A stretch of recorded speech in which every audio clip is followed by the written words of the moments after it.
자, 이번엔 미국 증시 투자 전략 세워보는 시간입니다. 한 주의 출발은 이분과 함께하죠. 타이거인베스트 황윤석 대표 나와 계십니다. 안녕하십니까? 안녕하십니까? 자, 지난주 미국 증시 혼조세로 거래를 마쳤고요. 또 비트코인의 경우에는 이 차익 실현 매물이 소폭 나오면서 12만 달러 아래로 지금 떨어진 상태인데 크립토 위크 관련 소식부터 먼저 정리해 주실까요? 네. 지난주에 이제 드디어 기다리던 이제 제니우스 법안이 통과가 돼서 트럼프 그렇죠. 대통령이 서명을 했었죠. 그래서 많은 투자자들이 기대를 했는데 사실상 이제 지난주 금요일이 7월달 옵션 만기일이었고요. 예. 그러다 보니까 차익 실현 매물이 쏟아졌는데 역시 그 시장에 정말 난다긴다 하는 트레이더들이 모인 이 코인 시장 쪽에서 차익 그렇죠. 매물이 집중적으로 나왔고요. 그 서명을 하는 것과 동시에 예. 이제 코인 관련주들이 일제히 하락하는 모습을 보여줬고요. 그렇죠.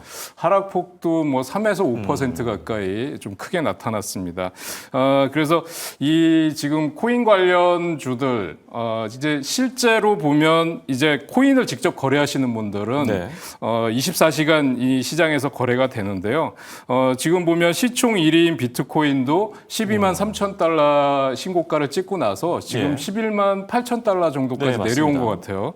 그리고 이더리움도 역시 3%, 4%대 급락을 했고요. 그렇죠. 또 시총 3위에 있는 리플이 사실은 7년 내 사상 최고가를 기록했었는데 역시 4% 넘게 급락하는 모습을 보여줬습니다. 그래서 이제 비트코인 관련 법안이 다 통과된 게 아니고요. 나머지 2개 법안은 예. 이제 상원에서 통과를 앞두고 있는 상황이고요. 그래서 지금 보면 그 비트코인 관련주들도 하락폭이 좀 컸었습니다. 그러니까 코인을 직접 투자하시는 분들 말고요. 이제 네. 그동안에 말씀드렸던 뭐 코인베이스라든지 관련주들이요? 네, 예. 그다음에 로빈훗이라든지 아니면 서클 같은 네. 경우도 사실은 하락폭이 컸었는데 이게 상반기 서학개미들 순매수 1위 종목은 물론 테슬라입니다. 예. 테슬라를 앞서갈 수는 없고요.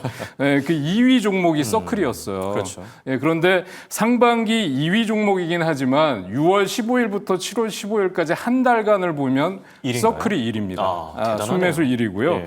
순매수 금액만 보더라도 서클이 8,765억 원이고요. 테슬라가 2위인데 3,743억 원이니까 예, 차이가 2분의 상당하네요. 1도 안 되는 예. 겁니다. 그러니까 그리고 이제 순매수 3위 종목이 코인베이스, 뭐 예. 5위 종목이 마이크로 스트래티지 그래서 전부 코인 관련주들이 상위권을 차지하는 기염을 통했는데 이제 그 뭐 뉴스 소문에 사서 뉴스에 팔아라라는 예. 것처럼 이제 단기 조정이 들어간다면 낙폭이 좀 커질 수도 있겠다라는 점을 좀 유념하셔야 될 것 네. 같습니다. 참 우리 서학개미 투자자분들 뭐 항상 대단한 것 같습니다. 어떻게 이렇게 종목들을 또 빠르게 찾고 또 빨리 매수에 나서는지. 지금은 뭐 셀러 뉴스가 나오면서 대표님 말씀대로 차익 실현 매물이 나오고 관련주들도 좀 소폭 밀려난 상태고요. 자, 그리고 관세에 대한 얘기를 저희가 해봐야 될 것 같은데 지금 상호 관세 데드라인까지 뭐 한 일주일 정도 남겨두고 있는 상태죠. 관세 관련 소식들은 어땠습니까? 네, 사실 이번 주가 피크가 될 것 같아요. 다음 주가 이제 거의 말일이긴 하지만 며칠 안 남았고요. 그래서 지금 보면 이 동맹국들이라고 하는 국가들이 사실상 반발이 지금 굉장히 거센 상황입니다. 그래서 뭐 잘 아시다시피 상호관세 지금 트럼프 대통령이 부과한 게 러시아는 100%, 그다음에 브릭스의 대표 주자인 브라질은 50%, 그다음에 캐나다가 35%, EU가 30%인데 EU가 가장 크게 반발을 하고 있는 상황이고요. 지금 EU의 경우는 15%에서 20% 관세가 예상이 되고 있는데 지금 지난번에 부과했던 EU산 자동차에 대한 25% 관세도 EU 쪽에서는 인하해 줄 것을 요구하고 있고요. 8월 1일까지 관세 협상이 안 되면 보복 관세를 준비하겠다고 보복 관세 리스트까지도 다 뽑아놓은 상태입니다. 예, 그리고 특히 또 브릭스 국가들, 브라질을 포함한 브릭스 국가들은 앞으로 동조하는 국가에 대해서도 추가적으로 관세 10%를 더 물리겠다라고 얘기를 하고 있는 상황이고요. 그래서 지금 우리나라도 지금 협상단을 미국에 파견했잖아요. 그렇죠. 예, 그래서 일본과도 지금 난항을 겪고 있는데 지금 또 그런 와중에 중국산 흑연에 대해서 93.5% 반덤핑 관세까지 부과를 했어요. 물론 이 덕분에 우리나라 2차 전지주들이 예. 강한 상승세를 보이긴 했습니다만, 그래서 이 지금 관세로 인한 혼란이 이번 주 내에 지금 어떻게 정리가 되느냐가 상당히 중요할 것 같고요. 네. 만약에 이게 관세가 지난번처럼 다시 또 트럼프가 물러나면서 조정이 되지 않는다 그러면 이제 타코 트레이딩도 사실 위험해지는 거거든요. 그렇죠. 예, 그래서 이번 주는 관세가 어떻게 협상이 진행이 되는지 좀 유심히 지켜보셔야 될 것 같습니다. 네. 안 그래도 지금 기업들의 실적 발표 때문에 투자자들이 굉장히 민감한 상태인데 이 관세에 따른 불확실성이 늘어나면은 증시도 좀 어려워지지 않을까 생각이 들고요. 자, 그리고 지난주에 발표됐던 경제 지표들 그리고 연준 위원들의 발언들도 많이 나왔는데요. 하나씩 짚어주실까요? 네, 7월달 미시간대 소비자 신뢰 지수가 61.8이 나왔는데 예상치를 상회한 걸로 나왔고요. 5개월 내 최고치로 나왔습니다. 관세 여파에도 불구하고 좀 네. 괜찮네요, 상태가. 그렇습니다. 그래서 1년 전 대비해서는 물론 16% 하락한 건데요.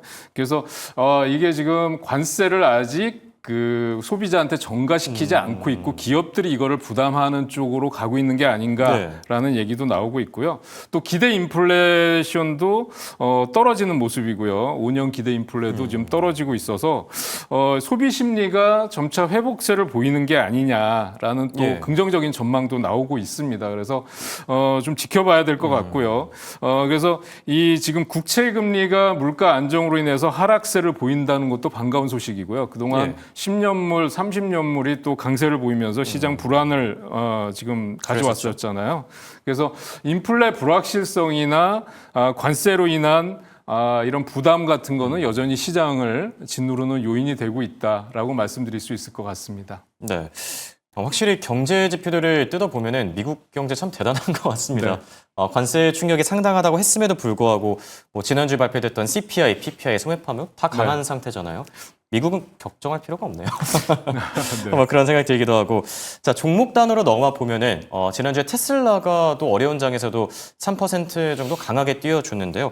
어떤 이슈들이 있었던 거죠? 이제 캐시우드 펀드에서 추가적으로 매수하고 있다는 뉴스가 아마 좀 강세 요인이었던 것 같고요. 또 콜옵션 증가했다는 소식도 역시 옵션 만기일로 인해서 수급적인 요인으로 강세를 보였습니다. 15일 날에는 또 인도에서 쇼룸을 이제 해갖고 인도 시장에 본격적으로 진출했다라는 얘기도 나왔었고요. 그런데 이제 미국에서 판매하는 가격이 4만 달러 중후반대였다는 걸 감안한다면 인도에서는 7만 달러대까지 나왔기 때문에 과연 가격 경쟁력이 있을 것이냐라고 얘기들을 했지만 관세 때문에 어쩔 수가 없다라는 게 또 테슬라 측의 답변이었다 이렇게 말씀드릴 수 있을 것 같고요. 또 중국에서 6인승 모델 Y 출시를 예고했다라는 거. 여기 뭐 LG의 지금 그 배터리가 이제 탑재됐다라는 얘기가 나왔잖아요. 그리고 지금 그 캐시우드 펀드에서 코인베이스를 팔고 테슬라를 매수했는데 1,870만 달러 정도를 매수했다라는 거고요. 그래서 그것 때문에 상승을 하고 있는 걸로 보여지는데 차트를 통해서 한번 설명을 드리면은 사실 그 투자자들이 기대했던 상승보다는 상당히 천천히 완만하게 올라가고 있죠. 그렇죠. 그런데 다행인 게 신당 창당 얘기가 나왔을 때 300달러 선을 지켜줬다는 거거든요. 290달러로 일시적으로 하락하긴 했지만 300달러 회복을 했었고요. 그리고 문제는 이제 350달러 그 위에 직전 고점들 쪽이 단기적인 저항선으로 작용할 걸로 보여집니다. 그래서 23일 날 장 마감 이후에 실적 발표가 있잖아요. 그게 상당히 중요한 변수가 될 것 같고요. 지금 주봉상으로 보시더라도 350달러가 1차적인 저항선이 될 걸로 보여지고요. 그다음에 300달러와 290달러 정도가 지지선이 될 걸로 보여지기 때문에 지금 23일 날 실적 발표 이후에 추가적인 하락이 나온다 그러면 이제는 조금씩 분할 매수로 대응해 보셔도 가능하지 않을까 이렇게 생각하고 있습니다. 그렇다면 실적 발표를 앞둔 지금 시점에서는 들어가도 괜찮을까요? 어떻게 생각하세요? 저는 이제 뭐 며칠만 기다리면 실적 네. 발표고요. 어차피 지금 실적이 좋게 나오기는 어려운 상황이라고 보여지거든요. 특히 가이던스 문제에서 그렇죠. 예, 그래서 맞습니다. 나오면 급락할 가능성도 있기 때문에 조금 기다렸다가 매수를 하시는 게 좋을 것 같고요. 저는 $300 이하로는 잘 안 떨어질 것 같은데 혹시라도 $300 이하로 떨어지는 기회가 온다 그러면 예. 저는 잡아야 된다고 생각합니다. 네, 지금은 좀 지켜볼 필요가 있고 $300 아래로 떨어졌을 때 저가의 매수에 나서는 것도 괜찮을 것이다. 이렇게 조언을 해주셨고요. 자, 그리고 엔비디아에 대한 얘기도 조금 해봐야 될 것 같은데 지금 시가총액 1위를 찍고 나서 계속 뭐 잘 가지고 있습니다. 네. 엔비디아 어떻게 보시죠? 그나마 이제 잘 가고 있다가 한번 주춤했어요. 예. 지난 금요일장에서 주춤했는데 뭐 많이 빠진 건 아니고요. 예. 올라도 뭐 1%, 빠져도 1% 이게 천천히 지금 신고가 돌파하고 가고 있기 때문에요. 그런데 주춤했던 이유가 뭐냐면 미국 하원에서 중국 그 위원회 공화당 위원들이 상무장관에게 서한을 보내서 H20 그 칩 그렇죠. 대중국 수출 재개에 대해서 반대 입장을 표명했어요. 이게 그것- 열렸다가 이제 그거를 또 반대한 그렇습니다. 거죠? 네, 그것 때문에 좀 올라가다가 주가가 잠시 주축하면서 하락하는 모습을 보여줬어요. 그래서 이제 지금 사실은 지난번에도 말씀드렸지만 엔비디아는 지금 시총 4조가 아니라 앞으로 이제 AI는 시작이기 때문에 시총 10조까지 갈 것이다라고 지금 전망이 나오고 있는 상황이고요. 지금 대부분의 사람들이 조정 시 매수를 해야 된다라는 의견을 내놓고 있습니다. 그래서 지금 또 젠슨왕 CEO가 미국 트럼프 대통령과 중국의 어떤 중재자 역할까지도 지금 담당하고 있기 때문에 예. 이제 대중 수출 재개가 이루어지는 측면에서는 저는 그동안은 사실은 너무 밸류에이션이 높아졌다라고 생각해서 좀 많이 망설였는데 예. 만약에 $165에서 $160 정도까지 조정을 준다 그러면 이제는 조금씩 들어가 봐도 괜찮겠다라는 예. 생각을 가지고 있어요. 그런가 하면 중국에 대한 문제가 이제 해결이 되고 있으니까요. 그렇죠. 그래서 그렇다면 또 엔비디아가 투자했던 다른 기업들이 계속해서 좋은 실적을 내고 있기 때문에 AI 반도체 쪽에서 엔비디아 실적은 또 항상 늦게 나오잖아요. 네, 8월 맞습니다. 말쯤이나 아마 나오는 걸로 제가 알고 있는데 그렇다면 이제 조정이 많이 나왔을 때는 한번 들어가 보는 것도 괜찮겠다. 이렇게 말씀드릴 수 있을 것 같습니다. 네. 그동안 엔비디아와 관련해서는 좀 보수적인 입장을 표시했었던 것 같은데 네, 지금부터는 조금씩 담아가도 괜찮을 것 같다 이렇게 조언해 주셨고요. 그리고 AI 전력 전쟁이 본격화된다는 얘기가 있어요. 지금 네. 뭐 수혜주들을 꼽자면 이 탈렌 에너지가 대표 주자가 되지 않을까 싶은데 지난주에 많이 오르지 않았습니까? 네, 그렇습니다. 지금 그 하루 동안에 24%가 급등했어요. 상당하네요. 예, 그래서 이게 지금 그 주가가 한 주당 $330 고점을 찍고 $328에 마감이 됐으니까 지금 달러를 우리나라 돈으로 계산한다 그러면 한 주당 40만 원이 넘는 주식이거든요. 굉장히 고가주인데요. 그러니까 개인 투자자들이 접근하기는 쉽지 않은 주식인데 지금 이렇게 급등한 이유가 뭐냐면 오하이오주 펜실베니아의 가스 화력 발전소를 35억 달러에 인수했다라는 소식 때문에 급등을 했습니다. 그런데 지금 뭐 차트를 보신다 그러면 대량 거래가 터지면서 갭 상승이 나왔고요. 그럼에도 윗꼬리나 아랫꼬리가 길게 달리지 않았다는 거는 장중에 밀리지 않았다는 거죠. 크게. 그렇죠. 예, 그래서 주봉상으로 한번 보시면 장대 양봉이 쓰면서 거래가 실리는 모습, 그다음에 월봉으로 보면 신고가를 돌파하는 모습입니다. 그런데 지금 이 탈렌 에너지 같은 경우는 내년에 회사의 현금 흐름이 40% 이상 증가하고 계속 앞으로의 실적 전망이나 가이던스가 좋아질 걸로 예상이 되고 있기 때문에 평가도 좋네요. 네, 그래서 에버코어라든지 이런 투자은행들 목표 주가를 높게 잡고 있는 상황입니다. 그래서 지금 바클레이즈는 $359, 그다음에 뭐 UBS는 $366까지 보고 있는데요. 지금 고가주인 만큼 이렇게 급등한 다음에 들어가시는 거는 무리가 있고요. 이제 눈여겨보고 있다가 네, 나중에 그리고 조정을 이런 받았을 종목은 때 장투를 하셔야 되거든요. 그리고 급등했을 때는 일단 좀 차익 실현하거나 비중을 줄여놓고 장기간 또 횡보를 할 거거든요. 그럴 때 눌림목 구간을 들어가서 장투하시는 예. 분들만 들어가시는 게 좋겠다라는 말씀을 드릴 수 있을 것 같습니다. 네. 그러니까 관심 종목 정도로만 담아두고 좀 네. 조정을 받았을 때 들어가면 좋을 것 같다. 이렇게 얘기를 해주셨고요. 자, 그리고 AI 전력뿐만 아니라 지금 AI 헬스케어 쪽, 신약 개발 쪽도 주목을 받고 있다고 하는데 리커전 파마슈티컬스, 우리 서학개미 투자자분들이 또 많이 담고 계신 종목이죠. 네. 어떤 이슈 있었을까요?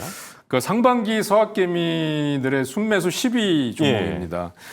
그런데 이제 AI 그 자동화 실험 기술을 이용해서 신약 개발을 하는 혁신 바이오테크 기업이에요. 그래서 지금 보면은 이 AI 자동화 AI 플랫폼을 통해서 수백만 건의 생물학적 이미징, 그다음에 오믹스 데이터를 고속적으로 생성하고 분석하는 AI 기반의 기업인데 신약 후보 물질을 발굴하는 기업이기 때문에 이것과 관련돼서 이슈가 나올 때는 급등이 나올 수 있는 기업이라고 말씀드릴 수 있겠습니다. 더군다나 최근에 로슈라든지 엔비디아, 바이엘 이런 글로벌 파트너십 이런 대형 제약사들과 글로벌 파트너십을 체결했고 클라우드 기반의 데이터 센터 서비스를 통해서 외부 제약사와 공동 연구를 하고 있다는 점, 이런 것들이 이제 시장에서 부각이 되고 있는데 아직 구체적으로 신약 개발에 성공했다, 뭐 임상에 성공했다라는 얘기는 나오지 않고 있지만 임상 이상이 진행되고 있는 물질들이 많이 있기 때문에 이제 임상 3상이라든지 또 신약 개발에 성공했다는 이슈가 나오면 급등하는 게 이런 바이오테크 관련주들의 특징이라고 말씀드릴 수 있겠고요. 네. 지금 차트 모양을 한번 보시면 지금 12달러 정도가 일봉상의 고점이라고 말씀드릴 수 있겠습니다. 여기 보시면 12달러 정도인데요. 3달러까지 떨어졌다가 최근에 지금 6달러 근처까지 회복하는 모습을 보여줬어요. 주봉으로 한번 보시면 쭉 떨어지다가 반등이 나오는데요. 그러니까 저는 미국 주식 투자할 때 사실 10달러 이하 주식들은 좀 조심하셔야 되고요. 제일 많이 상승이 나올 수 있는 게 20달러에서 50달러 선이라고 말씀드릴 수 있겠습니다. 그래서 이런 기업들은 사실 임상이 언제 실패할지 또 이런 알 수 없는 기업들이기 때문에 저는 참고로만 하시라는 말씀을 드리고 싶고요. 지금 진입하시는 것보다는 역시 임상 성공이라든지 뭐 이런 얘기가 나왔을 때 움직임을 보고 들어가셔도 늦지 않겠다, 이렇게 말씀드릴 수 있을 것 같습니다. 알겠습니다. 자, 지금까지 도움 말씀을 황윤석 대표와 함께했습니다. 감사합니다.